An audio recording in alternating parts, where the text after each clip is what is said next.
Good morning friends, मैं हूं शिव और आप देख रहे हैं एजुकेशन हब। स्वागत है आपका इस नए वीडियो में। आज हम इकोनॉमिक्स का थर्ड चैप्टर डिमांड एनालिसिस उसको आगे बढ़ा रहे हैं और हमारा बस 2 टॉपिक कवर अभी करना बचा है।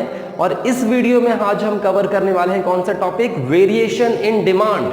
तो there are 2 types of variation in demand. First one is expansion of demand and second one is contraction of demand. अब देखिए एक्सपेंशन, देखो वर्ड से ही समझ में आ रहा है। एक्सपेंशन मतलब डिमांड इंक्रीज होना और कॉन्ट्रैक्शन मतलब डिमांड डिक्रीज होना। लेकिन यहां पे ऐसा कौन सा फैक्टर है जिसके वजह से डिमांड बढ़ रही है और या फिर डिमांड कम हो रही है? यहां पे सिर्फ और सिर्फ प्राइस यहां पे चेंज होगी, बाकी सारे फैक्टर्स बदलने वाले नहीं है। बाकी सारे फैक्टर्स कौन से होंगे? अदर फैक्टर्स कौन से होंगे?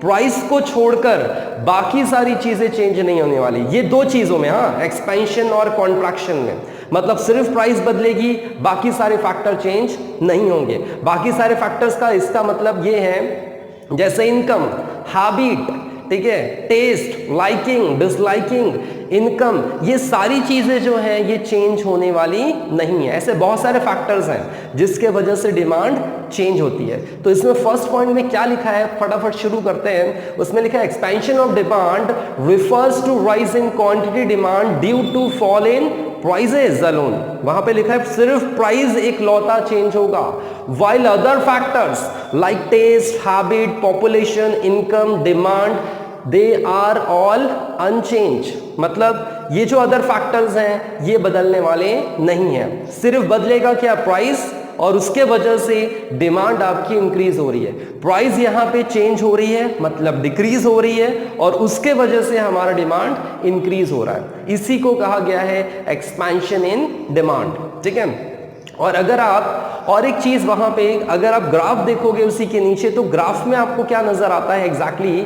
ग्राफ में आपको ये नजर आता है कि जो कर्व है वो डाउनवर्ड स्लोपिंग है फ्रॉम लेफ्ट टू राइट। और वो डाउनवर्ड स्लोपिंग क्यों हो रहा है? क्योंकि डिमांड आपकी पहले के मुकाबले इंक्रीज हो रही है। और अगर आप देखेंगे उसमें कि P था, पहले प्राइस P था, अब वो P1 पे शिफ्ट हो रहा है, मतलब नीचे की तरफ आपको एरो दिख रहा होगा।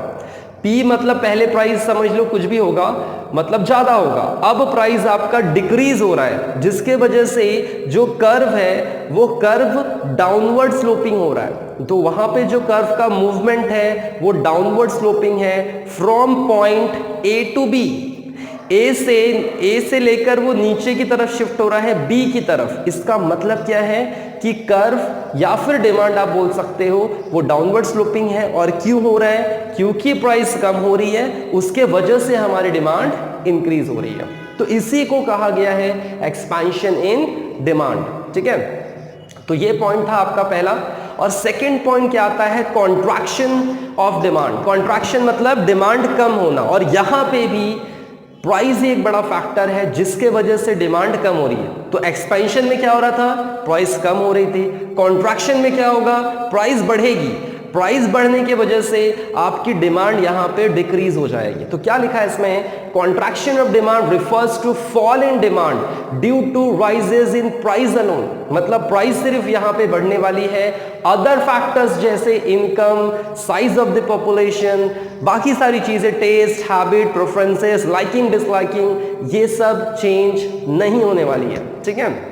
और इसमें कर्व जो होगा वो अपवर्ड स्लोपिंग की तरफ शिफ्ट होगा। मतलब एक्सपेंशन में डाउनवर्ड स्लोपिंग था, कॉन्ट्रैक्शन में अपवर्ड स्लोपिंग होगा, ठीक है। और क्यों हो रहा है ऐसा? Due to rise in prices. यहां पे क्या हो रहा है? अगर आप ग्राफ में देखोगे तो प्राइस जो है पहले के मुकाबले इंक्रीज हो रही है, ठीक है। मतलब P से वो शिफ्ट हो रहा है P2 पे, और P2 पे शिफ्ट होने की वजह से मतलब प्राइस इंक्रीज हो गई, जिसके वजह से आपका डिमांड जो पहले था Q, अब वो किसके ऊपर शिफ्ट हो गया? Q2 की तरफ शिफ्ट हो रहा है, मतलब अंदर की तरफ शिफ्ट हो रहा है, मतलब डिमांड डिक्रीज हो रही है, जिसको हम यहां कह रहे हैं क्या? Contraction of demand. तो एक्सपेंशन में क्या हुआ था एग्जैक्टली? एक्सपेंशन में प्राइजेस कम हुई थी, डिमांड बढ़ी थी, अदर फैक्टर रिमेन कांस्टेंट। ये पॉइंट आपको लिखना है और याद रखना है। और कॉन्ट्रैक्शन ऑफ डिमांड में क्या हुआ था एग्जैक्टली? प्राइजेस इंक्रीज हुई, डिमांड आपकी घट गई, और अदर फैक्टर यहां पे भी अनचेंज होंगे। बस इतनी बातें आपको याद रखनी है, जिसके वजह से आपका ग्राफ का जो डाउनवर्ड और अपवर्ड स्लोपिंग है वो आपको नजर आएगा। ठीक है, ये था आपका variation in demand. Second point इसमें आता है चेंजेस इन डिमांड, और there are two types of changes in demand. First one is increase in demand, second one is decrease in demand. अब ये जो है यहां पे चेंजेस इन डिमांड किसके ऊपर डिपेंड करता है? ये प्राइस पर डिपेंड नहीं करता। Changes in demand is changes due to other factor, मतलब यहां पे प्राइस कांस्टेंट होगी और अदर फैक्टर बदलेंगे। ऊपर हमने देखा था कि प्राइस चेंज हो रही थी, अदर फैक्टर कांस्टेंट थे। यहां पे उल्टा होने वाला है, यहां पे अदर फैक्टर बदलने वाले हैं, प्राइस कांस्टेंट रहने वाली है। तो उसमें पहला आता है increase in demand. It refers to increase in quantity demand due to favourable changes in other factors, मतलब यहां पे फेवरेबल चेंजेस आपको अदर फैक्टर में देखने मिलेंगे, जैसे कि taste, income, climatic condition and, लेकिन प्राइस रिमेन अनचेंज। यहां पे प्राइस चेंज होने वाली नहीं है, ये बात आपको ध्यान रखनी है। और एक चीज, यहां पे जो डिमांड कर्व है वो राइटवर्ड की तरफ शिफ्ट हो रहा है। यहां पे कर्व शिफ्ट हो रहा है, समझ में आया पॉइंट? उसमें वहां पे कर्व शिफ्ट नहीं हो रहा था, वहां पे अपवर्ड और डाउनवर्ड हो रहा था। यहां पे राइट टू लेफ्ट की तरफ वहां पे शिफ्ट हो रहा है। ठीक है, इसका मतलब यहां पे कर्व जो है वो ओरिजिनल पोजीशन से चेंज हो रहा है वो, और क्यों? Due to rise in demand and, और ये क्यों हो रहा है? क्योंकि अदर फैक्टर बदल रहे हैं, प्राइस यहां पे कांस्टेंट है। मतलब इसमें भी डिमांड इंक्रीज हो रही है, लेकिन प्राइस वहां पे चेंज नहीं होने के बजाय, प्राइस नहीं बदल रही है, अदर फैक्टर बदलने के वजह से। मतलब पहले आपकी इनकम समझ लो 1000 रुपीज थी और आप 10 यूनिट खरीदते थे, अब आपकी इनकम 2000 हो गई तो आप 15 यूनिट खरीदने लगे। मतलब इनकम क्या है?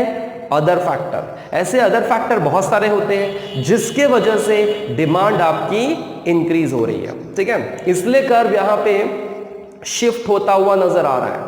और अब डायग्राम में अगर आप देखेंगे तो प्राइस देखिए कांस्टेंट है, प्राइस की लाइन जो है वो कांस्टेंट दिख रही है, लेकिन क्वांटिटी डिमांड शिफ्ट हो रहा है Q से Q1 की तरफ, और कर्व भी शिफ्ट हो चुका है पहले के मुकाबले।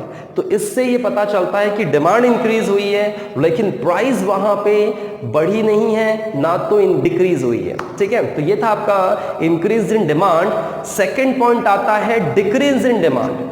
मतलब डिक्रीज इन डिमांड मतलब यहां पे डिमांड डिक्रीज हो रही है, और क्यों? Due to unfavourable changes in other factor. यहां पे भी प्राइस कांस्टेंट होगी, लेकिन अनफेवरेबल चेंजेस के वजह से हमारे यहां पे हमारे डिमांड पे उसका असर होने वाला है। तो इसमें क्या कहते हैं? It refers to demand in quantity demand due to unfavourable changes in other factors. Other factors में वही टेस्ट, हैबिट, इनकम, पॉपुलेशन, वो सारी चीजें आप लिख सकते हो, लेकिन price remain unchange. Other factor बदला जिसके वजह से आपकी डिमांड डिक्रीज हो गई। जैसे हमने उसमें देखा था इनकम बढ़ी थी तो हमारी डिमांड बढ़ी थी, तो कर्व हमारा शिफ्ट हुआ था। यहां पे इनकम घटेगी तो हमारी डिमांड घट जाएगी, और कर्व आपका अंदर की तरफ शिफ्ट हो जाएगा। Curve shift to left hand side, मतलब लेफ्ट हैंड की साइड की तरफ शिफ्ट हो गया। यहां पे क्या हो रहा था? राइट हैंड की साइड, मतलब इंक्रीज इन डिमांड में राइट हैंड की तरफ शिफ्ट हो रहा था, यहां पे लेफ्ट हैंड की साइड में शिफ्ट होगा कर्व आपका। ठीक है, और क्यों ऐसा? क्योंकि डिमांड आपकी डिक्रीज हो रही है due to unfavourable changes in other factor. तो ये लाइनिंग आपको जरूर याद रखना है कि अनफेवरेबल चेंजेस थे, वहां पे फेवरेबल चेंजेस थे, यहां पे भी प्राइस कांस्टेंट है, और इंक्रीज इन डिमांड में भी प्राइस कांस्टेंट थी। तो इस तरह से आपका ग्राफ जो है वो ग्राफ में अगर आपको चेंजेस नजर आ रहे हैं तो वो लेफ्टवर्ड की तरफ कर्व शिफ्ट हो रहा है, और प्राइस देखिए वहां पे कांस्टेंट है। मतलब यहां पे Q की तरफ से शिफ्ट होते हुए डिमांड जो है वो Q1 की तरफ शिफ्ट हो रहा है, मतलब डिक्रीज हो रहा है। कहने का मतलब ये है प्राइस कांस्टेंट है और डिमांड आपकी डिक्रीज हो रही है।